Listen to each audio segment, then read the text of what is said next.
thanks for having us. We're super happy to be a part of this.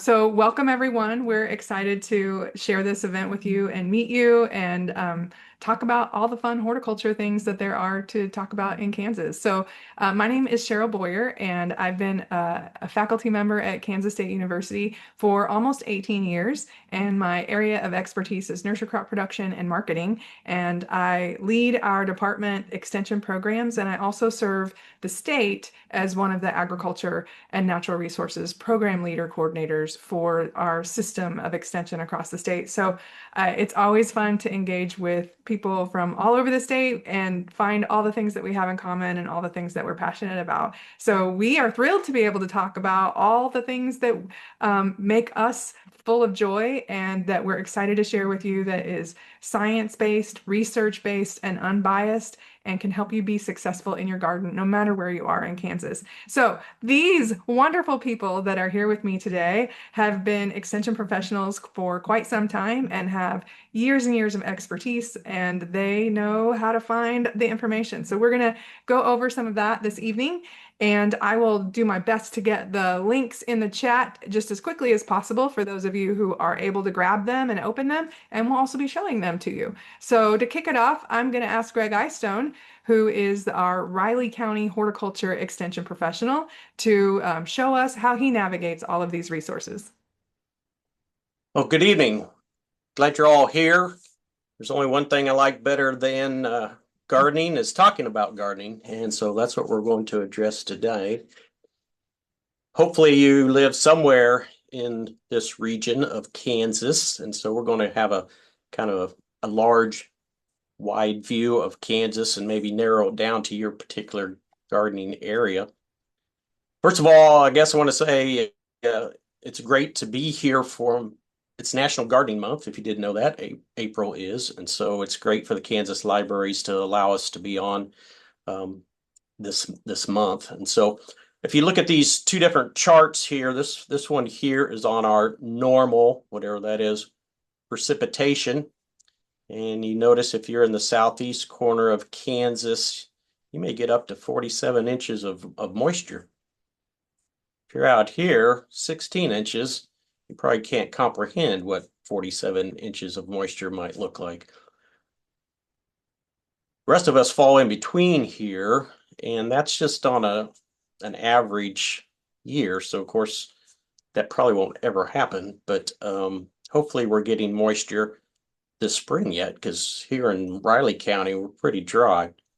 If you look over the last 2 decades, it really hasn't changed a lot. I mean, it's varied a little bit, but not hugely. And if we look at temperatures on this screen, it has varied some. Down here, if we're looking at the really hot, again, it's just an average temperature, 59 degrees. There's this little swath here. And then down here, there wasn't really that dark. Right there in the very corner was that. So this is just a view of what Kansas temperatures and moisture might look like. I don't have a slide on soils, but our pH of our soils vary too across Kansas, and that's kind of due to what's called weathering or moisture. So if you're down in this corner of Kansas, you get more moisture. Your pH of your soil is going to be more acidic. And of course, if you're out here in western Kansas, it's pretty high pH, 8 or above, and that makes gardening for many of our desirable plants a little bit more of a challenge as well. So just an overview of our moisture, some temperatures, some pH situations. While I'm here mentioning pH, K-State is famous, I hope, famous for doing soil testing, and that is something you can do for your garden. Take it to your local extension office, ask them questions if you need to on how to gather your sample, and we'll run it up. At least most of us use the lab at K-State there in Throckmorton Hall, and we'll get the results back in about 10 days, depending on where you're located. So that's something of importance too. The plant hardiness zone map has changed a little bit, and this is for cold hardiness. And when you go to the nursery or garden center, you may see tags that may say zone 3, 4, 5, 7, 8. So in Kansas, it's shifted a little bit, getting a little bit on the warmer side. Again, this is an average. So doesn't mean we don't get colder. And here in Manhattan area, the last 10 years, we've had those outliners where we did get colder than what this might say we get. This says we only get to -10. We've had some -15 and -11. But if we average that, it does creep up a little bit. So that's cold hardiness. You might find those on plant labels. Main thing, don't buy a plant that is over a 7A. It may not make it here. Colder plants usually can tolerate us, but warmer loving plants probably would die out, so you wouldn't want to go that direction. I think something that's also interesting is what's called the heat zone map. American Horticulture Society put this together quite a few years ago. Hasn't been updated like the USDA hardiness cold zones have. But this just tells us how many days above 86 degrees that we get. We have two kind of types of plants that photosynthesize a little bit differently. So the C3 is what it's called, likes the cooler weather. And so our cool season vegetables, cool season grasses, they tolerate up to 86 pretty well, doing a lot of photosynthesizing and making carbohydrates, staying healthy. Once we get hotter than that, they really are starting to use their reserves. And so if we have a really extended, long, hot spell, those plants may not just have enough food energy to survive. So in that case, what we call C4 plants are warm season loving plants. They don't start to grow too early yet, even to get those planted. But in the heat of the summer, they really do good jobs. Of course, you're thinking of as far as vegetables, our vining crops really tolerate those conditions. Our warm season grasses, if you will, if you have buffalo grass, zoysia, Bermuda grass, they really like that hot weather. Doesn't seem to bother them whatsoever. That's because of the way they photosynthesize. They can do that. So when you're going to a nursery, you may not find a plant heat zone designation as much, but that's something to be knowledgeable about. So I think we're still a 6. So this says 45 to 60 days above that 86 degrees. And the 7, I think, is from 80 to 90 or somewhere in there. So far, we've already had some of those temperatures kind of outlining here in the springtime, though. The other thing to be aware of as far as resources, and a little more on a more day-to-day basis, something I utilize is our Kansas Mesonet. And you can see all these little circles are weather stations throughout Kansas. Fortunately, you probably don't have one in your backyard, which would give us very accurate information. Here in Riley County, we actually have 3 different stations that we can pull from. And if you look here, this is on percent moisture. And at our Rocky Ford, it's 39%, getting pretty dry. They probably need to be watering. If you're in that area, I would encourage adding some additional moisture. I don't know if it's going to rain this week. They're saying it is. I don't know. But even just a few miles away, the soil's a little bit more moist. Could be a little bit on soil texture. What one holds moisture more than others. But 50%, that would be right on the cusp of maybe I should start irrigating. And if you live down in Ashland Bottoms, it's a little bit more moist in our soil profile. So this is something you can check out if you want. It's good information. I got a lot of people watering, and I checked this out and said, well, you could make your plant work a little bit harder if you wanted to. It's not necessarily needing moisture yet. So that's soil moisture, but there's many things we can look at here on the Mesonet. Soil temperatures. Cheryl mentioned that we're doing science here, and I've had people say, well, that's good information, but I'm not that scientific person. So this is where the information comes from that we will get to. But if you like the science, this is where we're looking at. So our soil temperatures, again, those different weather stations. We can look at the current temperature or the average. So 54 degrees at 2 inches. You know, we're not quite ready for beans. You could plant corn if that's going to stay at that temperature or increase, but that gives us some of that information on when to plant. We really use soil temperatures. If you're an agronomic person, you're looking at these soil temperatures for planting your plants. Of course, they're planting beans, corn, milo, not 60 different vegetables, so they're not as important to determining exact temperatures for all these different types of crops. Is there any questions or comments? I see like I'm talking to a screen here instead of people, and that's not my style at all. No questions yet. I think they're pondering. Pondering, okay.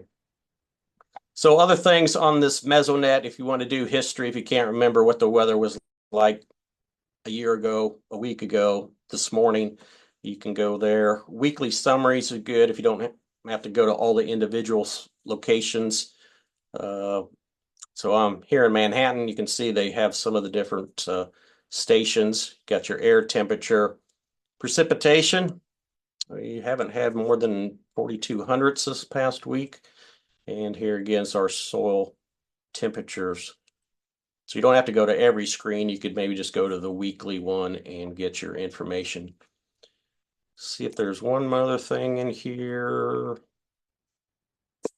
We did the soil moisture, we did the soil temperatures. I think that's pretty much it for this.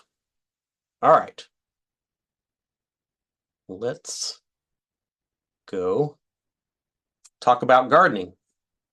So this is our Horticulture Resource Center. That's a nice name. Sounds impressive. Lots of things on this website. Hopefully you are getting the horticulture newsletter. It comes out pretty much weekly, kind of tapers off in the end of the growing season. And if you haven't seen this week's, here's some information that we have out there. A video on building a raised bed, if that's of interest to you. We have the Calorie Pair Buyback Program and partnering with the Kansas Forest Service.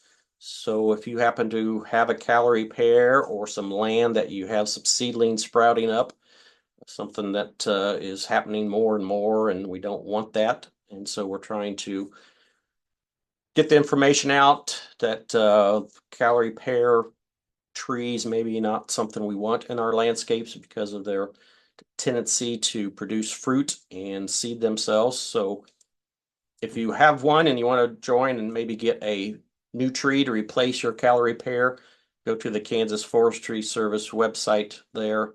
And whether you're around Wichita, Ellsworth, or Manhattan on those days, you can get you a tree to replace the calorie pair. If you're a new gardener, maybe a garden calendar is really important for you. And the newsletter has this.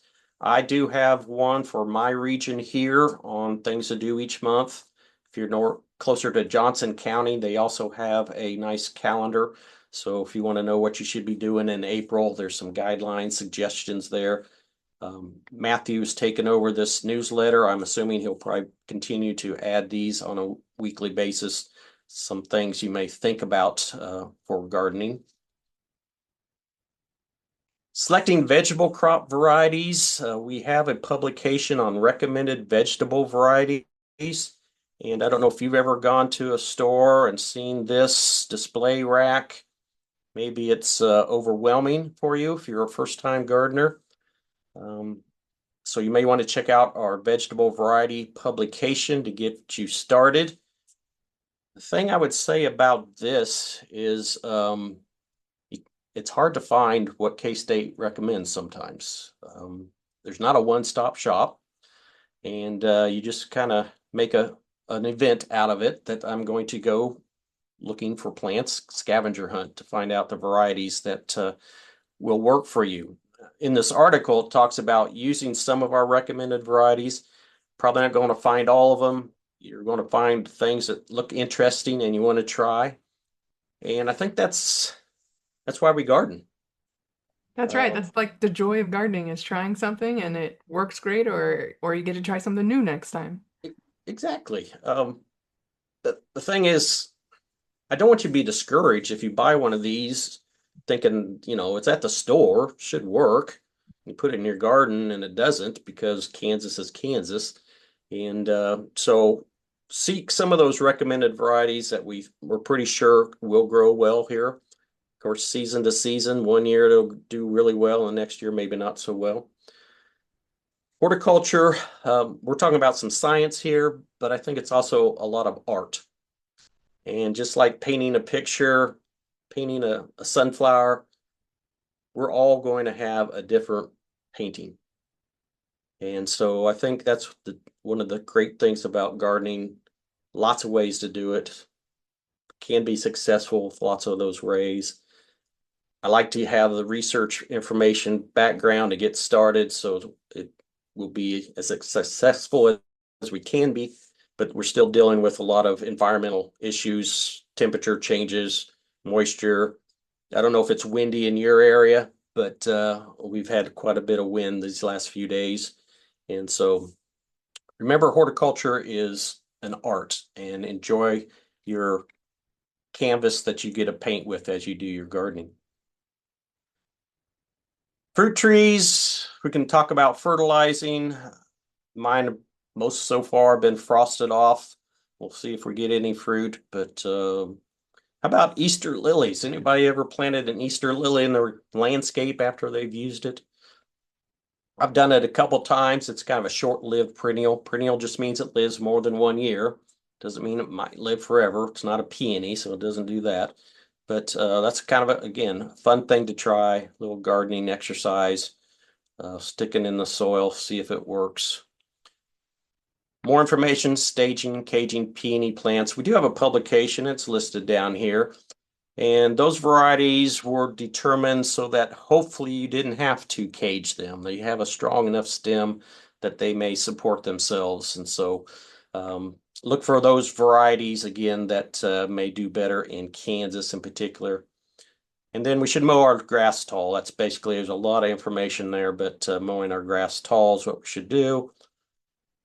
We do some research, K-State, and Dr. Jason Griffin has planted some different crabapple varieties to try.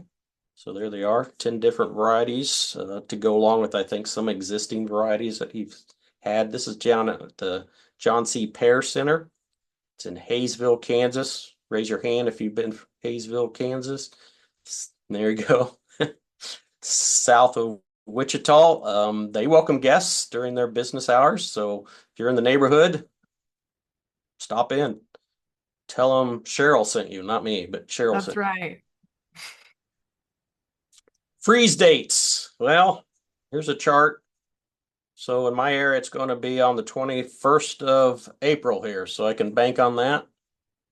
We'll see if that comes true or not. Sign up. If you have questions, send to hortsupport@ksu.edu. That would be Matt, or contact your local extension office. Hopefully you're getting this newsletter. I sure hope you are. Sign up for it. There's also, okay, what about last year's? So there's all these archived ones too. So if you want to look at previous newsletters, they're there as well. Greg, we had some people sign up while you were talking, and some people mentioned they use it in their horticulture class Excellent. already. So isn't that Great. great? Good job, everyone. Common plant problems. I don't know if anybody's ever had a plant problem with their gardening situations at all, but we do have some of the more common situations that occur. I don't know if anybody's ever grown squash. So I'm going to put in here squash, oops, bug. So there we go. If you've ever seen something like that, all I can do is pray for you because they're overwhelming. But you can try. there are a few varieties that if you like butternut, royal acorn, or Swiss cheese, raise your hand if you've grown a Swiss cheese. I don't know what that is. I've eaten Swiss cheese, but not a squash. So maybe you wouldn't have any problems, but if you do, there are some recommendation treatments down here that you could select from and give your hand at trying to control squash bugs. Now, I love the name squash bugs because if you squash the bug, you've been successful, but there's sometimes way too many squash bugs to be able to do that with. And you have to be careful because some of these link backwards and some of them have their own window. So there we go. Anybody have any particular plant problem they need solved? That's a great idea. If you've got something you'd like to help us show you where to look for information, put it in the chat. Stump me. See if I That's can right. find I'd it. love to see Gregg Eyestone stumped. It's not unusual, but all right, we can come back to that. Think about it. Publications. I started some 35 years ago in this job, and this is what we did. Publications. Everybody was into writing stuff and having a handout to take home, and so we still have plenty of publications for you to look at and get information on specific topics. I don't know if you're talking vegetable gardening, but we kind of are, so that's where I'm headed. So we have all these different publications that may help you with your gardening. And the one in particular I wanted to get, well, let's hit this one while we're here. Anybody not have gardening space? Container gardening. Love doing container garden. I only grow carrots in containers. Our soil's kind of pretty heavy. So to be very successful, I use a growing media in a container and plant my carrots in there. But this will give you all the information you need to be successful. Even gives you some examples. So if you don't have space, don't have land, hopefully you still have a balcony, a patio, some place that you could grow a container. A little bit on gardening. Many of you are probably good gardeners already, but if you don't have much sunlight, you're going to have to stick with the green tissue, the salad crops, your herbs. Those can tolerate growing conditions with less sunlight. But if you want the tomato, you're going to need 6 to 8 hours of direct sunlight to get that plant to be able to produce all the food energy it needs to set you up for success on that. Watermelon, definitely. So container gardening, didn't want to leave you out if you didn't have space. Gregg, we do have a few questions. We might hold them until the Q&A section at the end, but I think we're going to switch gears here shortly and let Annie have a go. Okay. The biggest handout I give is this vegetable garden planting guide. And so if you're new to gardening, it gives you approximately how much you should plant per person, depending on what you really like, and if you're going to freeze some or can some. We talked about the science, the soil temperature on when we should plant. So you can wrap all that information up into a calendar, and we have this calendar. And so you can plant your asparagus, rhubarb, you can plant your beets still. Broccoli's kind of coming towards the end of maybe planting. The lighter box is iffy. And then over here is when you harvest these different vegetables. So I use this all the time. My soil thermometer doesn't sometimes make it out of the house, and so I just go with what the calendar's saying. And more information on here's your temperatures, really when you should be planting, how hardy they are, where they tolerate frost, spacing's a big one as well. So this is one of the biggest publications, most commonly one handed out. But if you need to know everything you ever wanted to about vegetable gardening, we have this book. This is a library program. Let's talk about a book for a second. The Kansas Garden Guide has been one of the most downloaded publications from the K-State's, what they call the bookstore. 202 pages, And let's just look at a table of contents starting. Here's your more container gardening, raised beds, improving our soil health, composting, planting, some pest, garden maintenance, fall gardens. And then we can even get down, harvesting is a really important section as well. Individual vegetable crops is towards the end. And so this is the downloadable one you can use. You can purchase them. I think they're around $45-ish. But this is the go-to book if you've never done gardening and if you're a seasoned gardener as well. So get out the Kansas Garden Guide, and that will be a great publication for you to have. We also have recommended plants. That's a big one. We're Kansas, we can't grow everything, so we need to know what's our best ones to grow. And I mentioned the K-State bookstore.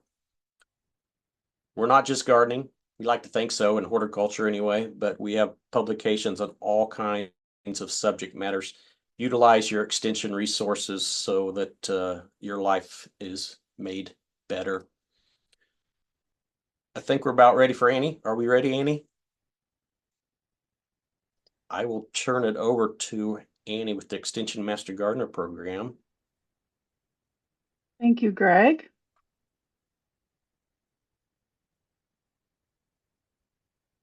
All right, well, welcome everybody. We'll shift gears here just a little bit. I'm Annie Baker again. I'm your state coordinator for the Kansas Master Gardener Program with K-State Extension. And this is truly a role I love. I'm still new at my position, but not new to K-State. I also worked at the Konza Prairie Biological Station and the K-State Foundation in my time with K-State. So love the university, love Extension, love being here in the Flint Hills of Kansas. And working for the Master Gardener Program, I work relatively behind the scenes. And so it's my privilege today to share with you some of the stories about the incredible impact that our volunteers and their programs have across the state. Greg, thanks again for doing such a great job of sharing a big picture of what K-State Extension offers. And now we'll talk a little bit more about how the Master Gardener Program can support some of your gardening efforts.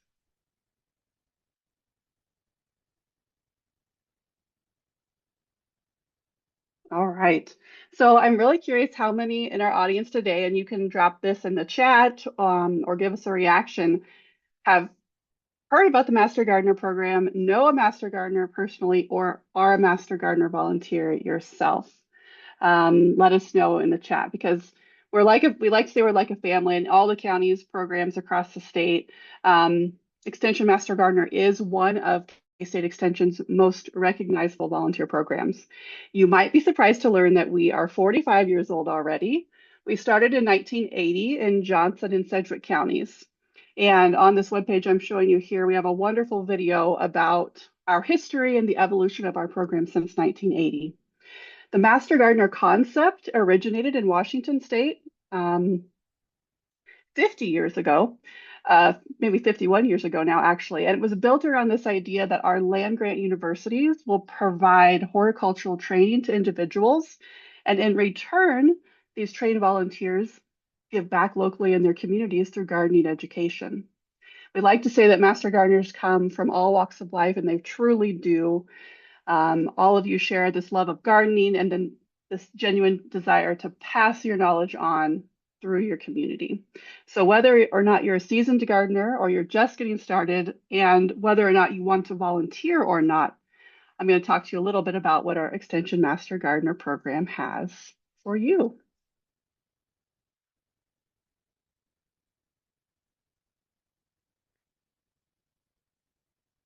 So I would be remiss if I did not have a little bit about our impact, and the numbers behind our story. Numbers behind our program really do tell a story worth sharing. And here are three of the stories we are highlighting from 2025. And especially since April is not only Gardening Month, but it's National Volunteer Appreciation Month. In 2025, our Extension Master Gardener volunteers reached 154,000 people directly across the state. That's nearly 1 in every 15 Kansas adults. And we're really proud of that reach. Their programs donate over 65,000 pounds of produce to food banks and similar organizations in their communities. And together they logged more than 129,000 hours of service. And we value that at $3.9 million contribution to our state. So that service is carried out in 2025 again by just over 1,600 volunteers across 50 counties. And I'll show you a map of those counties more toward the end of my presentation. But behind every one of those numbers, I know those were a lot of numbers I just threw at you, is a volunteer who took that training and who showed up and who continued to show up and be passionate about gardening and wanting to provide to the Kansans and their communities a little bit more about how to grow your own food and a little bit more about how to care for your land in your home lawn or landscape, or whether that be a community garden or a school garden as well. For example, one of our stories featured here in Harvey County, so in Newton, Kansas, is the Giving Garden at St. Matthews. And with the help of the Extension Master Gardener volunteers there, this garden serves as an amazing demonstration garden that you can visit for the area, as well as an important source of fresh produce for their Salvation Army. That's just one of our stories of how our Master Gardener programs are making an impact locally. So if you know a volunteer, please take time to thank them for their amazing work this month for National Volunteer Month. And if you are a volunteer for our program, thank you.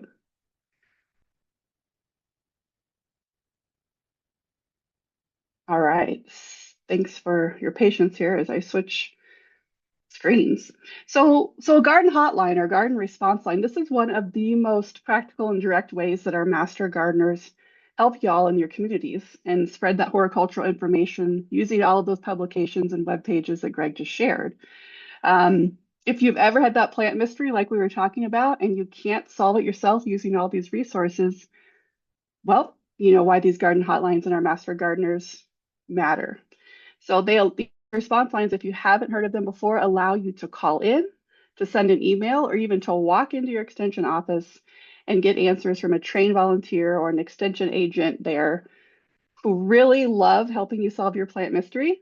If you've ever worked with your response line, let us know in the chat and how your experience was with them. They really love to solve your mystery. They go above and beyond for you to connect you to resources and solutions and help you make a decision with the challenge that you're facing. So these hotlines are open in general. Some are open year round. Some are open our growing season. April through September are our busiest times to receive questions. That makes sense. That's when our growing and planting and harvesting seasons are at their peak here in Kansas. In one instance of our hotlines, Barton and Ellis County, they call theirs their horticulture help desk. And if you visit any of these websites for these garden response lines, they're going to more than likely have a helpful online form or a process for you to send that information in, because not only are we wanting to help you find solutions, but we want to help you understand how to give us that good information so we can help you even better. So they have an information gathering process that they'll walk you through. So don't feel intimidated by reaching out and sending a picture describing what your problem is, and they'll come back and forth with you with some questions to help you solve that. So it's like Cheryl said at the beginning, it's like having a knowledgeable gardening friend sitting next to you, helping you throughout the growing season tackle those challenges that you have. And again, if you don't see your county shown here on the screen, meaning that you don't have a master gardener response line in your county, your extension agent in your county, your local extension office is going to have someone there to help you solve these mysteries. So please do reach out to your county. And Cheryl, let me know if there's questions that pop up, but I'm just going to keep on going. Keep on going. All right. So what else can you do with us and the Master Gardeners is we want you to be able to explore gardens across Kansas. And so I'm going to scroll down a little bit here to our interactive map. And what you see here are our demonstration garden maps all across Kansas. This is really another way that you can learn what works well in your community, not just by reading a publication and recommended plant lists, but come out to one of our gardens and actually see what is growing there. And you'll see everything from ornamentals to trees to vegetables and more. In our capital city in Topeka, in Shawnee County, Master Gardener volunteers plan and plant and maintain 8 different demonstration gardens across their community. And that really showcases this hands-on community presence that is happening all across Kansas with our Master Gardener programs. Each of these gardens on this map, so if I come over here to Topeka, since we're being hosted by the State Library of Kansas out of Topeka today, you can click on flower and it's going to show you a picture of this garden and then tell you all about what this garden is about. Now, this garden happens to be a vegetable demonstration garden at a community garden site. And so that way you can tailor, I'll give you a challenge today, tailor a road trip across Kansas or maybe just in your neighboring communities to see these demonstration gardens, bring a friend, see what's possible in your local Kansas microclimate through these different plantings and techniques that actually work that our extension offices and master gardeners are maintaining across the state for you. So we hope you come to this map and use it and enjoy seeing all those demonstration gardens. Events are another big way that Master Gardeners help to support you locally in your community. So if you've ever gone on a garden tour, you know what I mean, because these are absolutely amazing events that bring community and gardeners together as you caravan around your community to different people's backyards and other public gardens and spaces and even some demonstration gardens and see what is going on in your neighbors' yards and get really inspired to pick up some new ideas for your own yard. So in Riley County, for example, Master Gardeners organized their annual Manhattan Area Garden Tour, which is slated for June 20th this year. And these are, again, a wonderful way to meet other gardeners and get some ideas of what you'd like to do. Plus, the Riley County Tour goes to the K-State Gardens. You'll get a tour there, where Master Gardeners are also very active. I have a question, Annie. Yes. So if you click on one of those dates, does it take you to more information about that specific garden tour? It does, yes. Cool. So each of these links will take you to specific information. That's a good point, Cheryl, because a lot of these tours require you to pre-register. And you'll need to know where to show up and to register and get the map. And the garden tours like this are often a fundraiser for our Master Gardener group. So some groups might be asking for a small donation for that tour. Thanks. In addition to our garden tours, I won't go to the page, but I also have a page telling you about all the plant sales across Kansas that Master Gardeners host. And for example, in Douglas County, our Master Gardeners source a very large variety of native plants for sale, and that's of particular interest to people in their community. And so that's a particular focus of their plant sale. So we encourage you to browse our website. We have lists of garden tours for the year, plant sales for the year, as well as garden shows. A lot of our garden shows happen in February and March, so they might be over, but there's still probably a few going on, and you can get lists of our garden shows as well that Master Gardeners are involved with. So again, you don't have to be a volunteer to be involved with us. However, let's talk about becoming a volunteer. So if any of this has sparked something for you that you would like to maybe investigate or explore becoming a volunteer yourself with Extension Master Gardener, again, K-State Extension will provide you around 40 hours of classroom training in all aspects of horticulture. We're giving you a really broad overview of a lot of the things that you might encounter and interact with when working with the public. We don't expect you to know all of it after you're done with that class, but it's just to get you started again in your learning.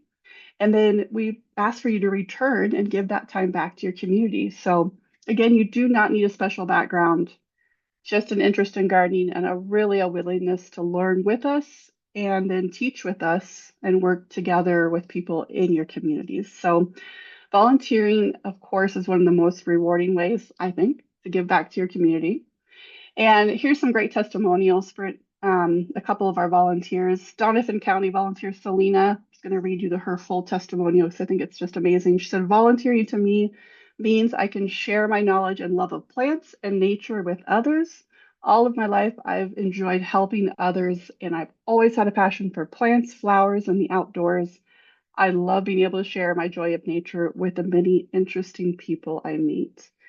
And really, truly, volunteering and giving back to your community and learning about horticulture is great, but a lot of our master gardeners say they find some amazing friendships while they're honing their gardening skills and while they're helping to improve and beautify their community through projects and education. So applications and wait lists are open now across the state for our training in the fall of 26. And to get more information, I will ask that you directly contact the extension office in your county.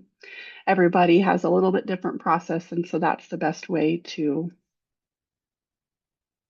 sign up. And if you need a little bit more about the Master Gardener journey, you'd like to know a little bit more of the details, this is an overview of what Master Gardener looks like across the state, but again, each county does things a little bit differently. So where are our Master Gardener programs? How can you find us? Do you have one near you?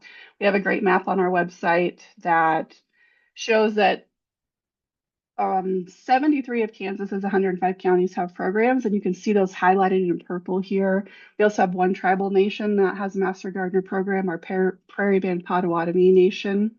So from our far northwest corner to our far southeast corner and our south central part of the state, Master Gardener programs are sprinkled across. Connect with your local extension office and those professionals there to help you get signed up, whether to be a volunteer, whether to attend other types of horticulture events in our county. Our extension agents are often very active in the county, putting on all kinds of gardening workshops for you throughout the growing season. So even if a Master Gardener program is not, your local county is probably talking horticulture somewhere in the community.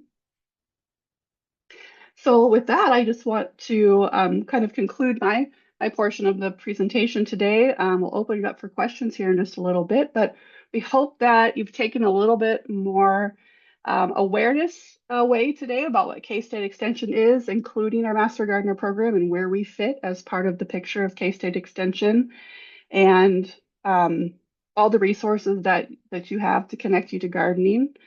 And Greg and I are just grateful that and Cheryl, that you just spent time with us today. And we'd love to keep the conversation going. We've got some time. Yay, thank you, Annie and Greg. Great job. Thanks. We do have some questions. Do we have time for that, or is there a different part of the program? Okay, great. Okay, so these are our plant detective questions, and I always enjoy this as a state specialist because our extension professionals are so good that I only get the really hard questions that they can't figure out, which is pretty rare. So these are probably questions they have had some experience with. And the first one is a question about reintroducing overwintered geraniums successfully. What's the secret? So geraniums and overwintering them is a whole special thing. There's lots of whole special things about horticulture, but that definitely has a special place. So, Greg, what's your advice there? That's a hard question. I'm going to make an assumption, and that if hopefully the person can resubmit if they need to. I suppose they dug it up out of the ground, hung it upside down, put it in the basement somewhere cool to make it dormant, and now they just want to bring it back to life. Like some plants, we do that, bulbs in particular. I don't know if there's a whole lot different than you would with any other plant. You should pot it up. Probably wouldn't stick it outside right away. I'd wake it up either in the basement or in a sunny location, not direct sunlight. It's going to temperature. The warmer it is, the quicker it's going to respond. Again, wouldn't want to do it too hot too quickly, and just providing some moisture for that to get hydrated and start to be able to push those buds and wake those up. That's my 2 cents on that part. There's also one of our former extension specialists, Gus Vanderhoeven, has a whole setup in his garage where he overwinters geraniums for his wife, who loves them very, very much. And I know he's actually keeping them alive through the winter. So when you add another layer of moving them, because they're considered an annual here, if you add the other layer of moving them out to the landscape, they definitely have an acclimation period where they've got to get used to the new conditions. So that is tricky for sure.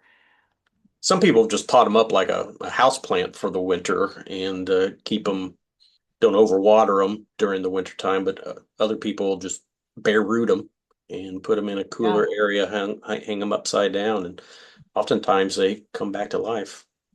Fascinating. Lots of different ways to tackle that.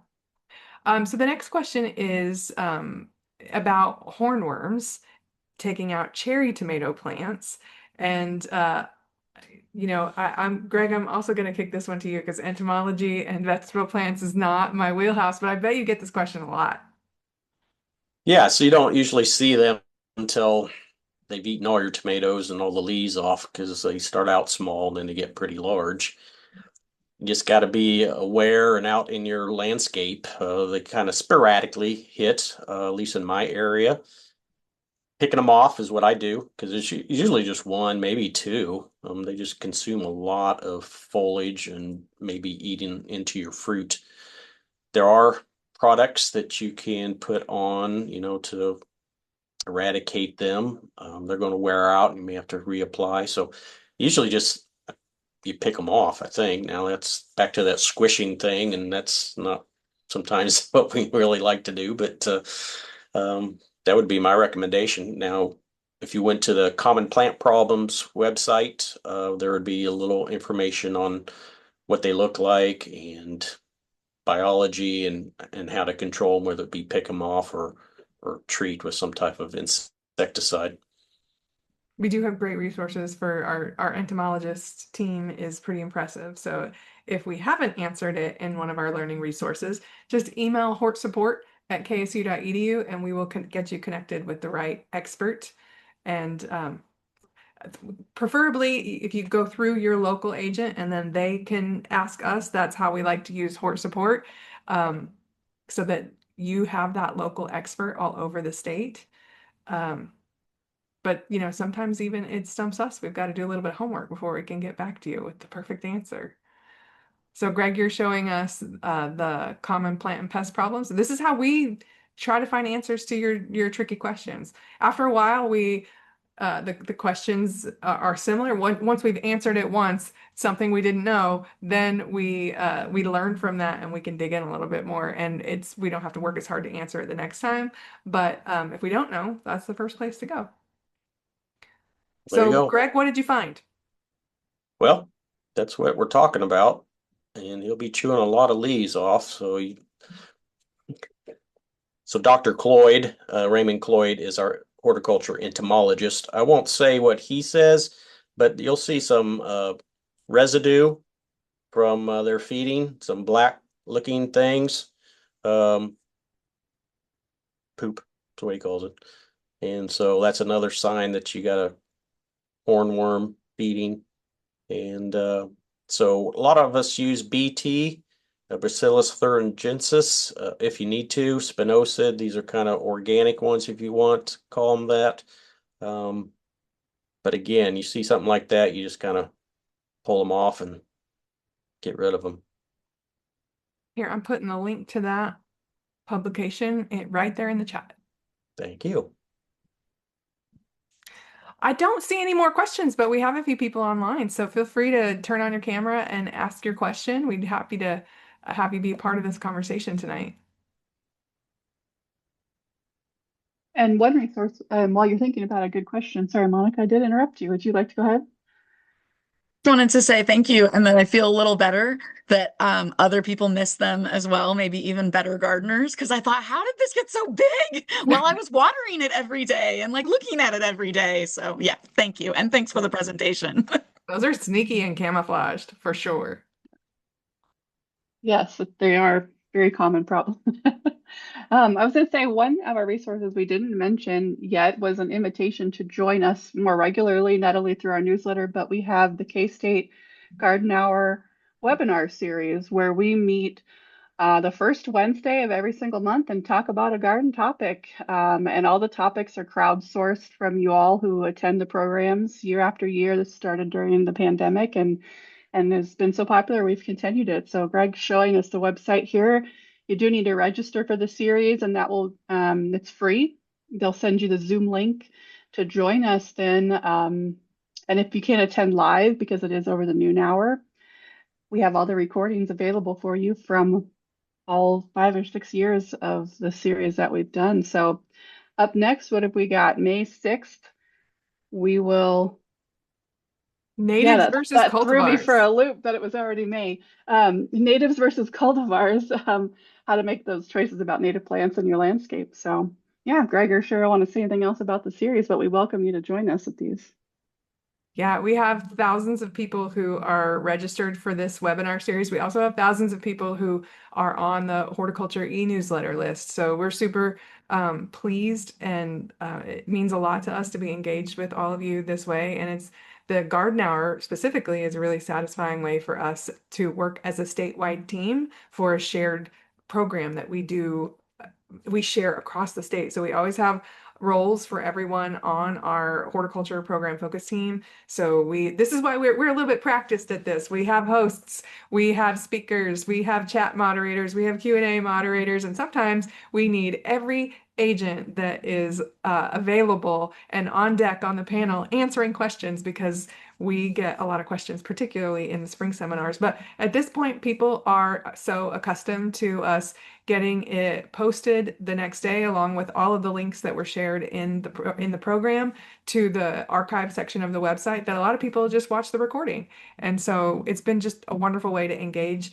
Statewide, our audience is primarily the vast majority, 89–90% of them are from Kansas, but we have participants from all over the world and almost every state in the United States that participate in our program. So it has been just a joy to deliver as a team together, and we're really proud of it. So we hope you'll check it out and dig through some of those archived versions. On the archive page, there's actually a button that takes you straight to the YouTube playlist. So if you want to watch all 70 some odd of them, you can do that and see how we've evolved and grown through the years as we've learned how to do this better and better.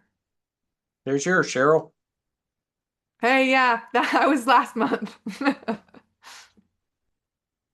I'm used to being behind the scenes, so being the speaker is a little bit more to juggle, but it is really fun. The feedback I've gotten from it and the conversations I've had have been really wonderful. So we love being extension professionals and extension horticulture professionals in particular, and we're really grateful for this opportunity to share about what we do and to help connect you all with the cool work that we do and the resources that we have to help you solve problems and make your communities and your lives and your family and all of that just better, because that is what we're trying to do with our land grant institution. So thanks for having us. Well, thank you. And I have signed up for several of those webinars. This last time it was about rain gardens, and turned out to be an April Fool's joke about sedges. It was very fun, very goofy. Yeah, Marcus, that's exactly right. But soil and all sorts of things. So we appreciate it. We also, as you make your recordings available to other folks, we're going to make these recordings available. We did hear from a person who said couldn't make it, but is looking forward to the recording. So if I can get it turned around, we'll put it out this weekend. If not, we'll put it out next week. So yeah, we really do appreciate it. And just full disclosure, I've known Greg for years and Annie for years, and appreciate Cheryl coming in and being the ringmaster on this. This is really fun. If you have any ideas or questions, you're welcome to contact us, and of course them. We'll pass along everything. We aren't going to have a virtual event in May. We want folks to get out in their gardens, to attend their sports rings and graduation, and then we'll meet you back here in June for a discussion about President Eisenhower and leadership. So we're pretty excited. But if you have any questions for us, we'll put that information. I'll put my information down here. And if you have any questions for our outstanding extension folks, thanks guys for being such delightful partners. You can contact them. So I'm going to put my information in the chat. And again, we just want to thank you all for being with us and celebrating America 250, Kansas 250, and what a great time to garden or be in space. Yeah. Okay. Does anyone have any more questions? I do think that one of the people here who is a new Master Gardener is also a State Library of Kansas dynamic human being. So I'm just guessing, making a guess there. So Wonderful. yeah. Thanks for being here. I kind of think those two domains go together really, really well. A lot of gardeners Yeah, are also extension and readers. libraries. Yeah. Well, and seed libraries, there's a lot of seed libraries. I just saw one come up from Andover, and we appreciate, in fact, we were given a ton of seeds. So any library who can send me a photo of them being in the loop, then they will get a huge box or a part of a huge box of seeds we were given. So it's kind of exciting. Allie, you know, we do have a library story that's related to the K-State Garden Hour webinar series.